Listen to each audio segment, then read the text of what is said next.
নমস্কার, আমি হিংসুটে প্রতিবেশী। আশা করি আপনারা সবাই খুব খারাপ আছেন, কারণ কেউ ভালো থাকুক এটা আমি জাস্ট সহ্য করতে পারি না।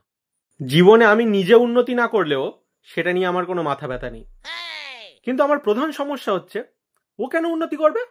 মানে ইয়া কি হচ্ছে, আমার পাড়ায় থেকে উন্নতি করে ফেলবে, যত সব উন্নতিবাজ কোথাকার।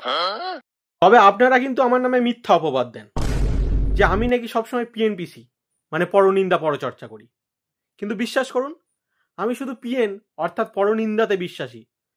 কে কি ভালো কাজ করলো সেটা মনে রাখার দায় আমার নয় বাবু।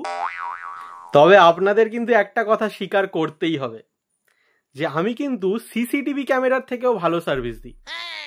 কারণ কাদের বাড়িতে ঝগড়া হচ্ছে, কার মেয়ে পালিয়ে গেছে, কার ছেলে নেশা করা শুরু করেছে, এগুলো সব কিছু কিন্তু আমার নখদর্পণে থাকে সবসময়। আর কারোর নামে গল্প বানিয়ে প্রচার করাটা সে তো আমার প্রধান জীবিকাই বলতে পারে। এই তো সেদিন পল্টুদার ছেলেকে দেখলাম একটা মেয়ের সাথে রাস্তায় ঘুরছে। দেখে যদিও মনে হচ্ছিল যে ওরা দুজন খুব ভালো বন্ধু হবে, কিন্তু তাতে আমার কি। আমি এসে পাড়ায় রটিয়ে দিলাম যে পল্টুদার ছেলে পালিয়ে বিয়ে করে নিয়েছে।